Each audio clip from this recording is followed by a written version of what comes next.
This past summer, I was asked by the OneRing.net to come up with a panel submission for San Diego Comic-Con.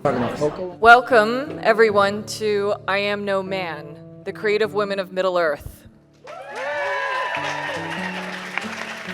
Which began the wonderful process of seeking out women who have worked creatively in some capacity to bring Middle-earth to life, because my goal with this panel was to elevate their presence, elevate their voices, and allow their contributions to be shared with a greater audience. You can look at the Tolkien fandom in a lot of ways as a microcosm of the wider world, and women's contributions often get overlooked or intentionally dismissed, and often credit for their work goes to a man. I also think it's part of the culture and how I've been brought up in the world where women do incredible things, whether it's raising their children and that's what they do, or they raise their children and they go to a job, or they create computer code or break codes for, the British Secret Service. Yeah. But they don't really get the recognition for having done it.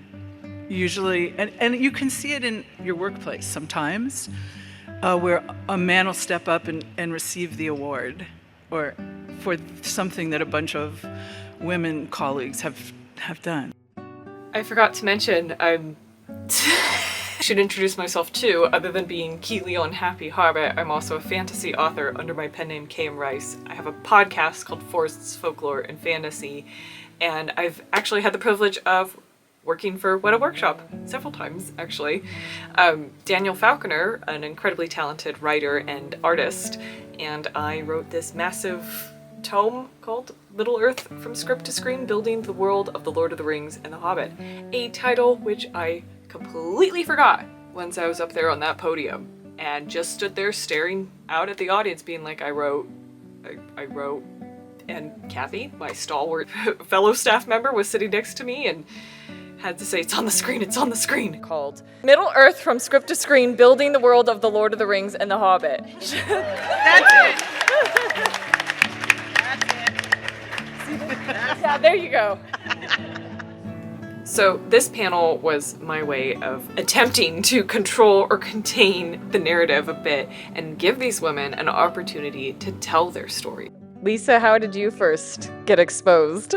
I was first exposed, I think I was about 9 or 10, and we had this amazing teacher at school. His name was Mr. Newton, and we would all be out at lunch doing, I don't know, whatever, crazy chaos 9-year-olds do. And while we were out, he would draw these amazing illustrations on the blackboard of The Hobbit.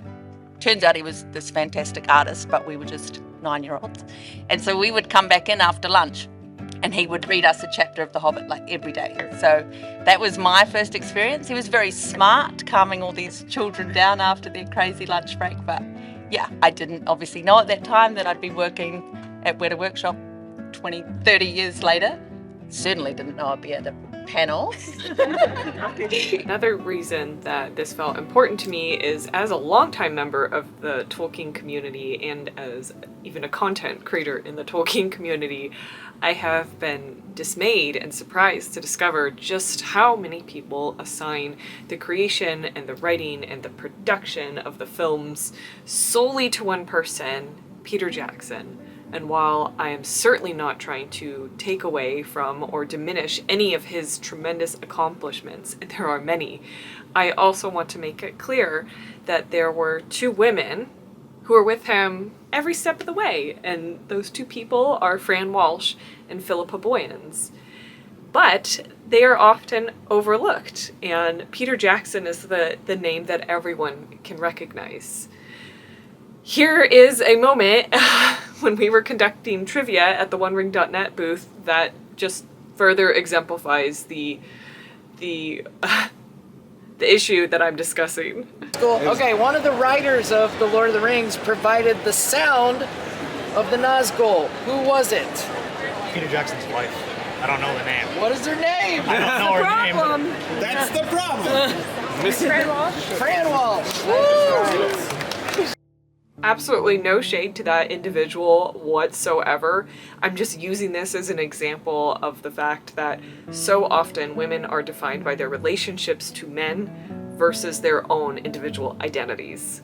The irony, of course, is that you could make the same argument that Tolkien wrote a lot of female characters who were similarly defined by their relationships with men, or how they supported men on their journeys rather than their own individual journeys. And while that is a fascinating discussion that we can have, it goes beyond the scope of this particular video. I want to give special thanks to the wonderful Frederica Drodos, a brand steward of Middle-earth Enterprises, who was incredibly instrumental in helping put me in touch with all of these other women. So not only did I have Frederica Drodos on the panel, but also Lisa Birchall of Weta Workshop, Harlish Snyder of Wizards of the Coast, and Margaret Mauvais from EA Games. Then, long story, super short, we made a film called The English Patient with Miramax, and Miramax learned that we had these rights, and they were keen to make films. They knew about Peter Jackson being interested, and so we optioned the rights to them. But Harvey only wanted to make 2 films, and so Peter knew he had to make 3. So then Harvey optioned his rights to New Line, and that's what we now know and love. And we got really busy at this job where it was kind of, The Lord of the Rings was kind of languishing. Suddenly it was this big property, and my bosses said, can you help the person who's handling it? And I said, sure. And that was 2003. Wow. So since that time, a lot of changes, and it's really been fantastic because I've worked with all of these people. Margaret, not directly, but because we made those great games with EA, worked with Nina, your colleague, but Wizards of the Coast, Weta Workshop, the One Ringers, we're all kind of in this together. It really feels like a community, and Yeah. I can't tell you how heartwarming that is, especially as a fan. And it's a community with the fans as well. So it's Yeah. it's within the creatives as well as it is with the fandoms. Lisa, how did you get started? I guess I got started because my role was at Weta Workshop. I had never been to a Comic-Con before until that was my job. And then I was here, so I was very quickly introduced to all of you lovely people in the room and the One Ring. And it has just grown from there. Like everything I learned, well, a lot of what I learned about Middle-earth has come from the fans or from the experts that work at Weta Workshop. There's people still working there, obviously, that were there when we made the films 20 years ago. So I'm very lucky. It's such a huge part of, Middle-earth is such a huge part of the DNA of Weta Workshop. So yeah, it's been fun bringing a little piece of Weta Workshop to you all here. Margaret, how did you get started? When Electronic Arts started working on the Lord of the Rings games, I was lucky enough to become the art director on those games, and it was fantastic to work on something that I was so passionate about. I don't think they realized how many books and how much stuff I already had about Tolkien. So this was a fantastic experience for me. I worked on the Two Towers, I worked on The Return of the King, I worked on The Third Age. Working on the games based on the films was fantastic because I was able to see all the iconography, all of the culture that revolved around each one of the races that they had created, that was the story for this for the films. So that was what drew me into working on the Lord of the Rings. And, I have a different story. So I actually worked in the tech industry for a really long time. While I felt like I really understood what I was doing, I didn't feel super fulfilled from it, and I wanted to do something that would not only make me feel fulfilled, but the thing that fulfills me the most is bringing joy to other people, and the thing that brings me joy is games and fantasy and reading.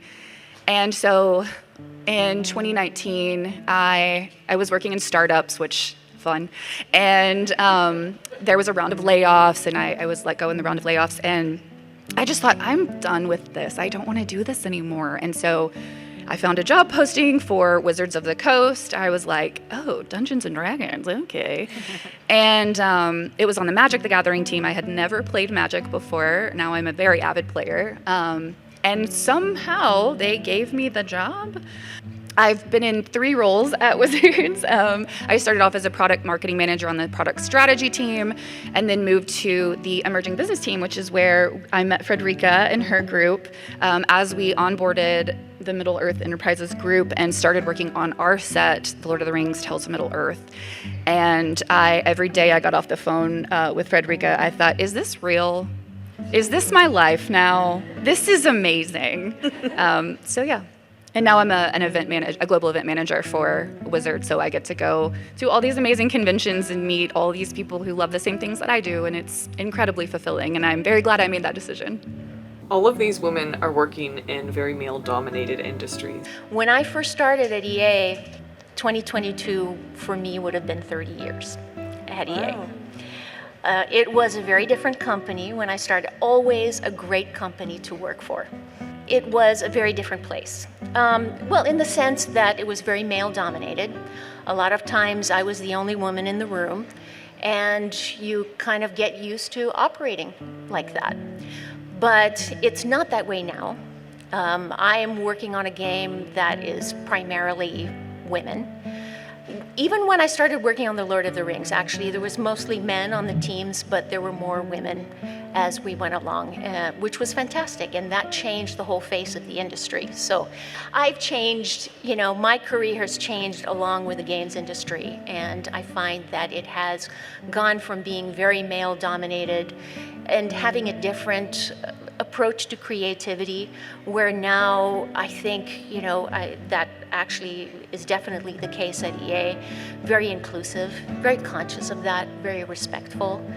There has been a lot of discussion lately about shifting the way that we look at Tolkien's world. For example, Rings of Power has hired people of color to populate a lot of Tolkien's roles.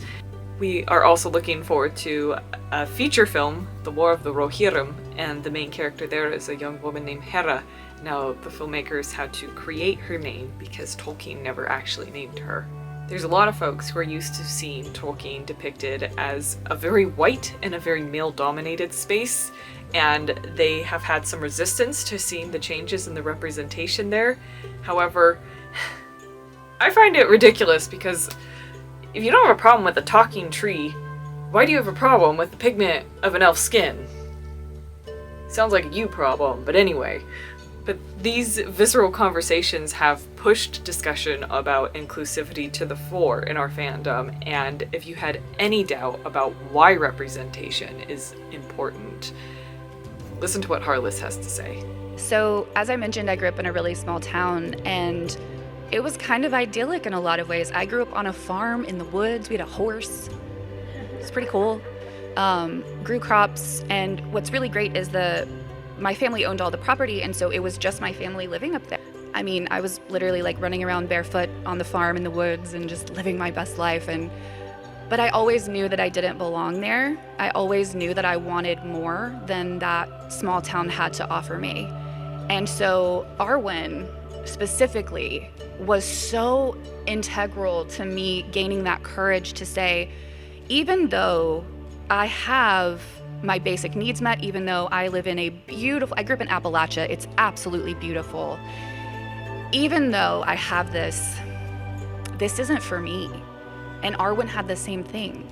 I mean, how many of us wouldn't want to have had Arwen's life growing up, right? But that wasn't for her. She decided to choose something else, and she decided to follow her heart and what was true to her. And without that inspiration, I don't know that I would have had the courage to do it myself when I was 24 and I moved to Austin, Texas with $200 and no job. But I did it because I knew that's what my heart wanted. I knew that was what was going to lead me to bigger and better things. And oh my gosh, it was the best decision I ever made.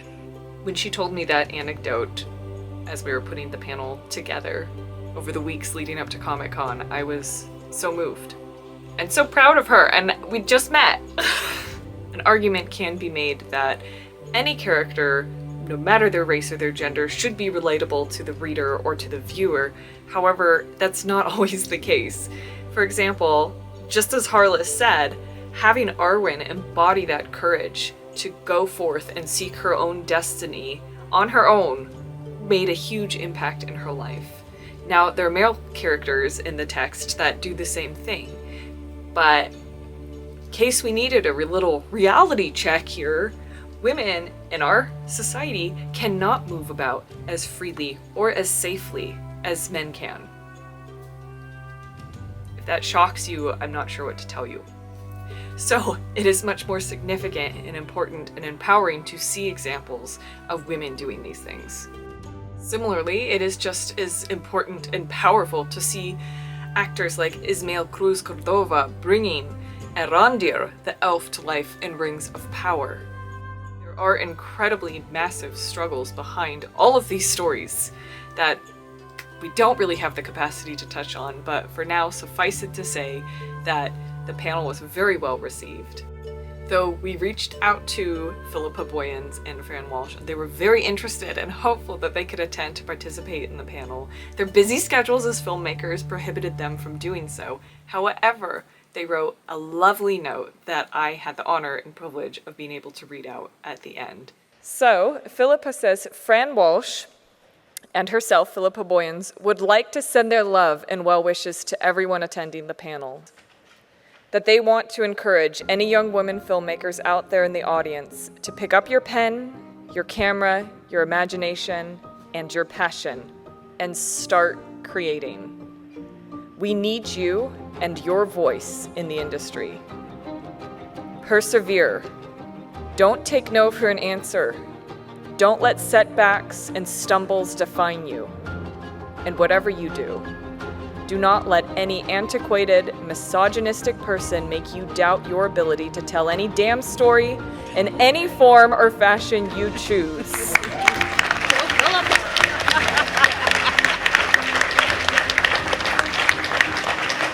In the words of Helm Hammerhand to Hera in the upcoming War of the Rohirrim, you, my daughter, could rule the world.